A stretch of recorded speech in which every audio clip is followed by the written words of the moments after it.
అందరికీ నమస్తే అండి. శ్రీదేవి సిరుల్లో ఒక మంచి వీడియో చేసుకుందామా మనం ఇప్పుడు. గొప్పవారమని గొప్పలు పోతూ గొప్పలు చెప్పుతూ తిప్పలు పడక దివ్యాత్మను కాంచుచు అంతటా గొప్పగా మారుదమందరూ నిజముగా. అసలు గొప్పతనం అంటే ఏమిటండి? ఎవరు గొప్పవారు?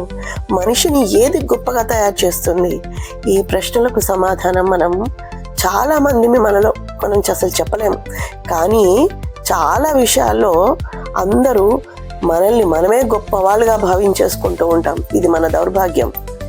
ఇతరుల కన్నా 2 పైసలు ఎక్కున్నప్పుడు, అందమైన ముఖ కవళికలు ఉన్నప్పుడు, శరీర సౌష్ఠవం ఉన్నప్పుడు, ఇతరుల కన్నా తెలివితేటలు మనకు కొంచెం ఎక్కువ ఉన్నాయని మనకు మనమే ఊహించుకున్నప్పుడు, ఉద్యోగ రీత్యా ఉన్నత స్థానంలో ఉన్నప్పుడు, సామాజికంగా కాస్త అదృష్టవశాత్తు గౌరవ స్థానంలో ఉన్నప్పుడు, గొప్ప కులంలో జన్మించినప్పుడు, ఇలా ఒకటేంటండి ఎన్నో సందర్భాలు మనల్ని ఎదుటి వారి కంటే గొప్పవారమని భ్రమింపజేస్తూ ఉంటాయి.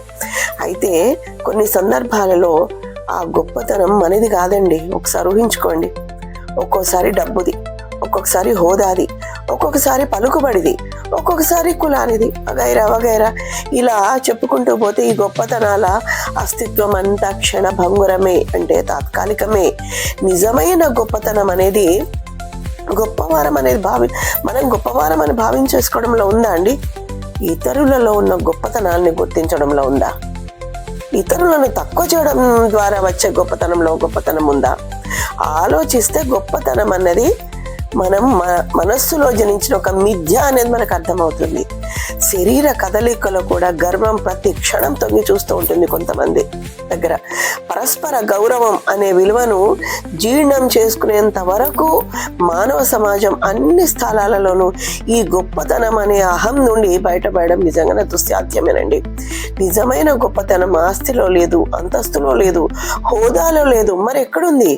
సృష్టిలో ప్రతి అణువులో, ప్రతి అంశంలో దాగిన గొప్పతనం ఏదైతే ఉందో గుర్తించడంలో ఉంది. అవును, అది నువ్వు ఎదుటి మనిషిలోన ఎక్కడ చూస్తున్నావో అది, అంటే నీ మనస్సును బట్టి ఉంటుంది. ఏదైనా అహంభావాన్ని అదుపులో ఉంచుకోవడంలో ఉంది. అంతేకాదు ప్రతి వారు ఎవరికి వారే వారు ఎవరి స్థానంలో గొప్పవారు, మనం ఏ స్థానంలో గొప్పవారమై ఉన్నాము, ఎదురువారు ఏ స్థానంలో గొప్పవారు ఉన్నారు అనేది తెలుసుకోవడంలో ఉంది. ఎవరు తాము గొప్పవారమని భావిస్తారో వారు నిజానికి గొప్పవారు కానే కాదండి. నిజమైన గొప్పవారికి అసలు తాము గొప్పవారం అనే ఆలోచననే ఉండదు. అందుకే గొప్పతనం అనేది ఒక మిథ్య అండి. నిజమైన గొప్పతనం ఎప్పుడు ఇతరులను కించపరచదు. నిజమైన గొప్పతనం భేదాలను సృష్టించదు. భిన్నత్వంలో ఏకత్వాన్ని దర్శింపజేసేదే నిజమైన గొప్పతనం.